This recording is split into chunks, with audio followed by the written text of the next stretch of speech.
Olá, queridos amigos reflexionistas. Vamos para mais um vídeo aqui no canal Reflexões por Michel Oliveira. Eu trouxe aqui para vocês um resumo da carta do irmão Leonardo Martins de Freitas. Esse irmão, ele era diácono na Congregação Cristã no Brasil da Central de Fortaleza, em Rodolfo Teófilo. Ele fez a carta de renúncia dele. E eu vou trazer aqui só alguns pequenos detalhes. Eu vou colocar minha opinião sobre aquilo que eu compreendi aqui nessa carta. Okay?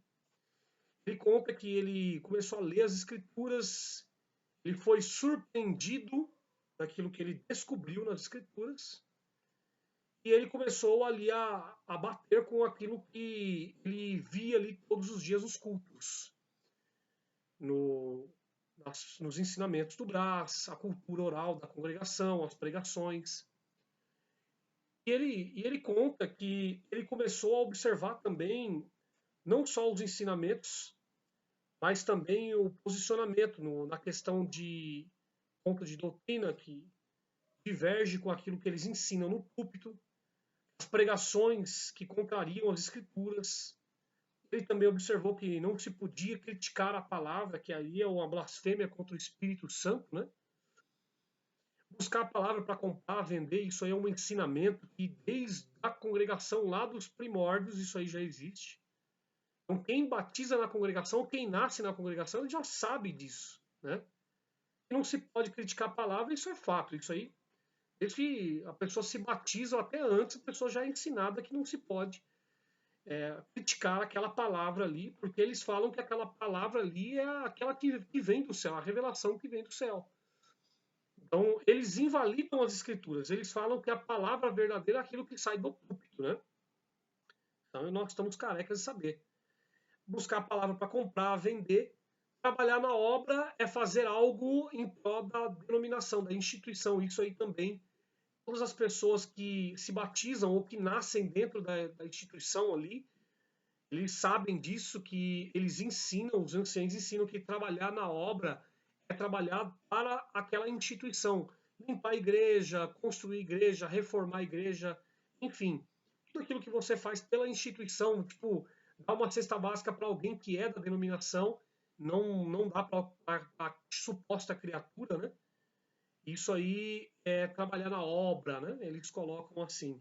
Batismo nas águas, eles sempre ensinaram durante 112 anos que perdoa pecados. Agora que eles vêm mudando um conceito ou outro, mas eles sempre colocam isso, e volta e meia nos batismos eles colocam essa mordaça nas pessoas. Inclusive eles falam, colocam medo nos jovens, falando, olha, se vocês quiserem encontrar com seu papai, com a sua mamãe, com a sua vovó, ou com qualquer outra pessoa que você goste, você tem que primeiro passar aqui nas águas do batismo para encontrar com eles lá no céu.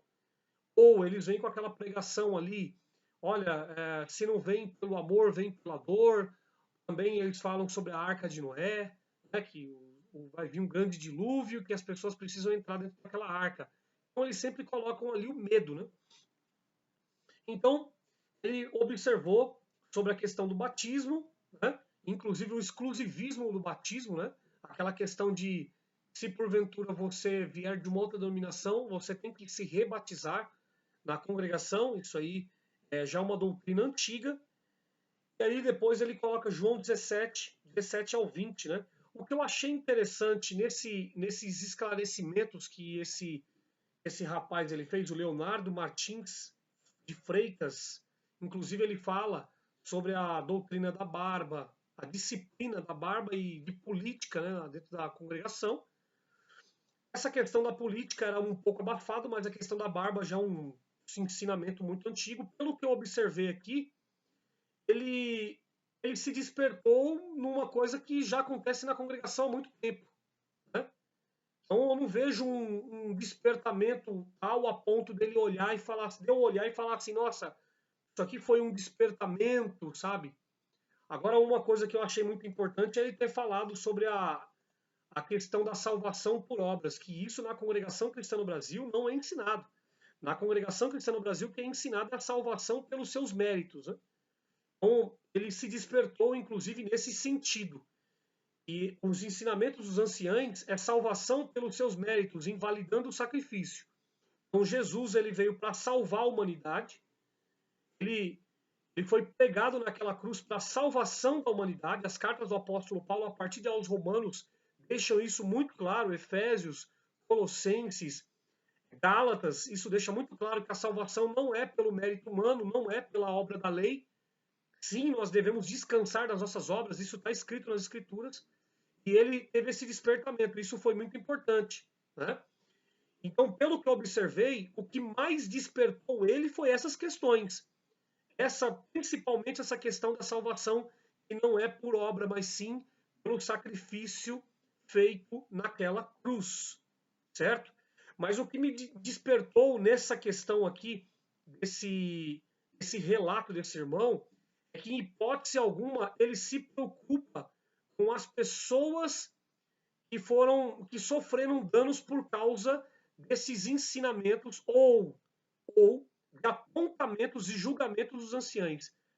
Pelo que eu li aqui o relato dele, eu não vejo na narrativa que ele coloca, eu não vejo ele tendo a consciência de que pessoas elas perderam as vidas ou elas foram parar debaixo de pontes, viadutos ou usuárias de droga, de tóxico, enfim, a bebedice, enfim, elas foram parar, por depressão, elas foram parar nesses locais. Ou estão hoje tomando remédio tarja preta, ou estão dependentes de algo para poder se sobreviver. Eu tenho pessoas aqui no meu convívio que saíram da CCB que me ligam constantemente, me posicionando que elas estão perdendo a crença pela vida, a crença nas pessoas. Por quê? Porque a denominação religiosa tirou tudo delas. A denominação religiosa, os líderes religiosos, naquele quartinho, é o quartinho diabólico, infelizmente, tirou a liberdade de muitos. Infelizmente, infelizmente, eu volto a reforçar esse nome, infelizmente, colocou pessoas num estado de condenação mental durante longos e longos anos. E o trabalho da reforma está sendo resgatar essas pessoas, trazer essas pessoas para o conforto, entende? Para a paz que os anciães não conseguiram dar para essas pessoas.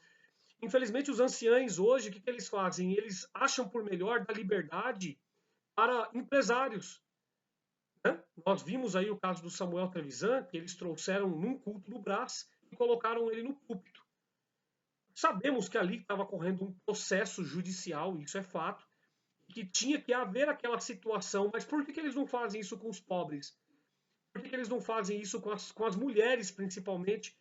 E eles condenaram só porque elas estavam num casamento, num relacionamento abusivo com seus maridos, e elas foram procurar um advogado ou foram procurar a justiça para se desvencilhar daquele casamento. O que eles fizeram foi lavar as mãos e falar com elas: olha, entregue nas mãos de Deus. Entende? Então eu não vi nessa carta uma preocupação com pessoas, uma preocupação com, sabe, se colocar no lugar. Por exemplo, quando Moisés ele viu ali uma pessoa do seu próprio sangue sendo afrontada, o que foi que ele fez? Ele defendeu. E isso trouxe a liberdade para aquele povo e também para ele.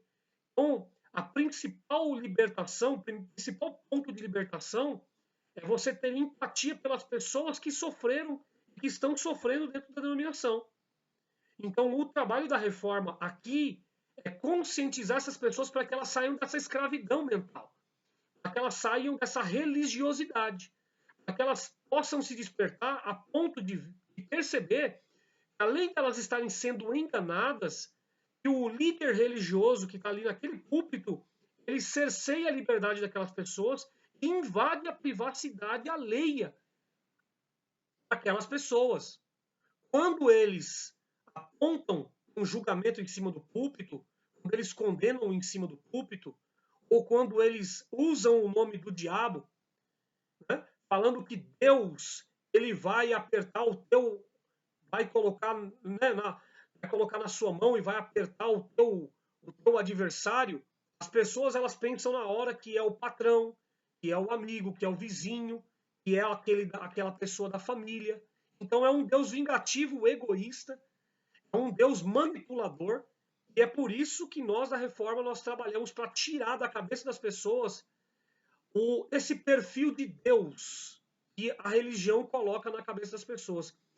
Infelizmente, o que eu posso perceber, talvez eu esteja enganado, e peço até desculpas ao irmão se eu esteja equivocado nisso, mas infelizmente o que eu percebo é que esse irmão ele sai de uma denominação e vai cair numa outra denominação.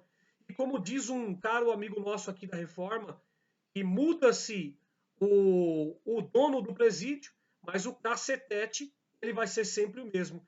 Vai ser sempre condenação, prática de obras para ser salvo, o adversário sempre te perseguindo para que você pratique sempre as obras.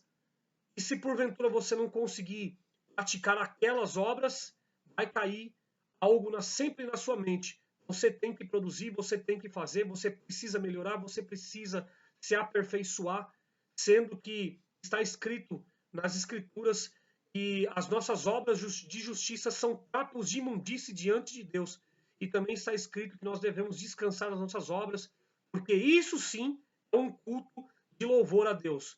Isso é deixar o nosso ego de lado e entender que o sacrifício de Jesus, ele já nos salvou, já nos libertou e já nos perdoou de qualquer tipo de pecado e qualquer tipo de maledicência. Ok? Então essa é a minha análise referente à carta do nosso irmão, né, que saiu aí, estava no ministério de diácono e agora saiu, nosso irmão Leonardo.